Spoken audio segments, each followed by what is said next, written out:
Hola, para matar el rato en lo que hago las cosas de la oficina. Muchos de mis amigos me preguntan siempre que será una película de Marvel o de DC que qué pienso de ella.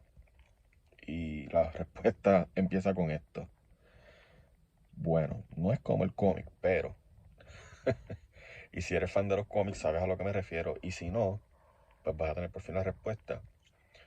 Las películas de ambas compañías, Marvel y DC, son basadas y adaptadas de ideas originales, de interpretaciones de los personajes. Entonces, tú lo que te das cuenta es que los que pegan en el cine no siempre son los que están pegados en los cómics. Un ejemplo es Deadpool. Deadpool cuando salió al cine fue un palo, de tal forma que Marvel Comics decidió darle una serie, darle foco, bueno, lo hicieron hasta el personaje principal de varios crossovers y trataron de como que darle un lavadito de cara al origen y eso, y no le funcionó. Entonces, ¿por qué sucede eso? Pues mira, bien sencillo de entender una vez tengas este dato. Los clientes o los fanáticos de cómics les encanta leer y ver las historias en papel. Ellos, o digital, como están las tabletas ahora. Nosotros disfrutamos de la experiencia de ver dibujos y leer historias. Es básicamente como 50, 60 años atrás ser fanático de las novelas de libro, no de las novelas de televisión. Entonces, el fanático que ve los héroes en cine y les gusta y los hacen super fan, whatever, pues obviamente están viendo una versión diluida y sazonada para ese tipo de público. Esa es la respuesta que te puedo dar. Porque, por ejemplo, héroes como, si tú ves los X-Men en las películas, los X-Men en los cómics son súper mega diferentes. O sea, no, ni cerca. El que lee cómics desde, como yo, desde los principios de los 80, te puede decir que las historias de Days of the Future Past son dos cosas totalmente diferentes. La Phoenix Saga, totalmente diferente. Y los personajes, ¿para qué decirte? En los cómics Wolverine, en X-Men específicamente, siempre fue como un lobo solitario de este tipo de, me voy, yo trabajo mejor solo, whatever. En las películas un sexy beast que, tacho, ni quien lo maneje, tú sabes, un tipo se convirtió en el líder de los X-Men, tú sabes, y esto llevó a que Disney y Marvel produjeran a Wolverine y a los X-Men de otra forma. Cuando tú lees el cómic, el personaje de Cyclops, por ejemplo, es más parecido a un Drill Sergeant. Cuando lo ves en los cómics es como que Eduardo Ñañez en cualquier en cualquier novela mexicana, ¿sabes? No, no es nada igual. Entonces cuando ves que los cómics se parecen mucho a las películas, pues no tienen ese éxito. Te voy a dar dos ejemplos que tal vez te des cuenta ahora. Dos películas que son exactamente una traducción del cómic, o 90% traducción del cómic, es Sin City, dirigida por Robert Rodríguez, y Scott Pilgrim vs. The World. Y aunque tuvieron un éxito moderado en el cine, jamás tuvieron el éxito que tuvieron esas películas de Marvel o de DC. Y tal vez la gente va a decir, Chaco, pero es que tampoco tienen la misma fanaticada en el cómic. Difícil de decir, porque Scott Pilgrim es un cómic de culto y Sin City también. ¿Sabes? Sí tenían los fanáticos. Pero eran historias que cuando las fueron a traducir al cine, la gente que consume cine no les gusta, no las digieren.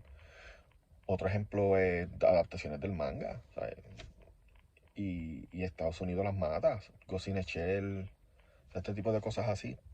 Entonces, otra cosa es, por ejemplo, que hay personajes que son terceros, secundarios en el cómic y las compañías los ven como un break de sacar chavos, como sin ánimo de ofender, pero es como crear el próximo Deadpool.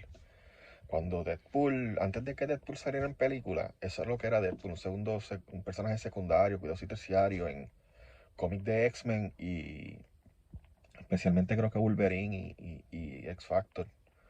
O no, no era X-Factor, era New Mutants, X-Force. Entonces, eso lo trataron ahora con Morbius, que Morbius es un personaje secundario, sí, cuidadoso y terciario de Spider-Man. Y que no pegó en el cine. tampoco pegó en el cómic, entonces hicieron una traducción fiel del personaje. Y si es en el cómic, en su source original, y no pega, ¿cómo pretendes que pegue después de diluirlo y adaptarlo a otro medio? ¿Sabes? Son cosas que pues, uno tiene que pensar. Así que cosas como el debate eterno de quién sabe más del personaje, si el fanático de cómic o el fanático de cine, pues ya esa conversación debe evolucionar a qué medio me gusta más el personaje, porque el personaje de cómic jamás va a tener el personaje que quiere en el cine, y el personaje de cine jamás va a tener su personaje en el cómic. Son tristes realidades. Y el que pues, se ponga, por ejemplo, a defender, no, Chago, pero mira los Avengers. Disculpen, pero los Avengers de las películas son muy buenos, pero no son los Avengers del cómic. No lo son. Entonces eso no significa que uno es mejor que el otro. Simplemente que no es lo mismo. Entonces tú podrás decir, Chago, pero la adaptación de Tony Stark es idéntica al cómic, y un fanático de Iron Man de cómic va a decir, no, no es así. El Iron Man de los cómics era... El que leía Iron Man antes de las películas era porque le interesaba la historia de Tony Stark como Tony Stark. ¿Entiendes? Tony Stark en los cómics era, primero que nada, no era Robert Downey Jr. Para empezar, era más como Tom Cruise o algo así, un playboy que no le importaba nada. Y no estoy diciendo que Tom Cruise sea así, es lo que la gente piensa a veces. Entonces, el Iron Man de los cómics, o sea, peleaba con el alcoholismo, peleaba con el clasismo, peleaba con su egocentrismo, peleaba con mil cosas, pero cuando se ponía la armadura era un superhéroe. Eso tú no lo ves en las películas. Entonces Capitán América, Chago, que en los cómics es igual, tampoco. Y Capitán América es el símbolo de la libertad y del sueño americano de Marvel, ¿sabes? Lejísimos, lejísimos de lo que es en el cómic. Y ¿cuál sería otro en DC? Bueno, DC y Batman. Batman. Ah, Chago, ¿qué tú crees de Batman en las películas? Pues está gufiado, pero lejos del cómic. El más que se acercó, y hay gente que va a gritar, pero el más que se acercó fue Christian Bale. Al que estamos acostumbrados ahora, ¿no? Al dark que estoy encojono con todo el mundo y tengo que hacer justicia. La última película fue buena porque se enfocó en el detective y mucha gente habló gofio. La versión de Ben Affleck, yo no sé qué le vieron, pero pues, congratulations. La versión de George Clooney salió. Michael Keaton, tampoco sé, tú sabes, pero pues cada cual con lo suyo. Entonces, esa última letra, esa última oración de cada cual con lo suyo, es lo que me... Bueno, sí, cada cual con lo suyo. O sea, si a una persona le gustó la película de Morbius, por ejemplo, pues mira, déjalo ahí, ¿sabes? Comparte con el pana que le gustó, pregúntale qué te gustó. Y a lo mejor él te dice algo que si lo hacen en el cómic, tú dices, contra, es verdad, hubiera mejorado mucho. Ah, no te pongas a pisotear. Y, no, que yo leo Spider-Man desde el 1625 y en el cómic 7 sale Morbius y Morbius nunca diría esa frase. Chico, bájale 5 si esto es para entretenerse. Esto no es para trofeo. En conclusión,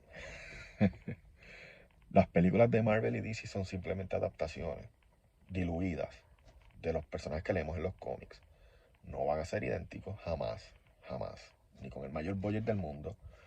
Porque ninguna película va a coger un cómic y lo va a usar como storyboard para hacer su guión. Porque eso son cosas que pasan en el cine y créeme, nadie las va a hacer. Y cuando las hacen, nadie las aprecia como deberían y ¿para qué hacerlo? Vuelvo y repito el ejemplo de Robert Rodríguez. O sea, tú ves el behind the scenes, él tiene el cómic el storyline de Yellow Bastard como storyboard y lo sigue básicamente. Y nadie habla de Sin City, más que cuando salen estos temas, ¿sabes? Pero nadie habla de Sin City como que esta es la guía que deberíamos seguir para hacer cómics. Y el tipo lo hizo varias veces. Lo hizo con Sin City, lo hizo con Battle Angel Alita, ¿sabes? Como que... Y The Spirit es lo mismo, ¿me entiendes? Pones a Frank Miller a dirigir una historia de su propio cómic y de repente no sabe hacer las cosas. Pones a Mike Mignola a producir ejecutivo de las películas de Hellboy y de repente él no sabe cómo es su propio personaje. Ese es mi cue para irme. Gente, esto es para relajar un rato y distraernos. Los quiero, cuídense.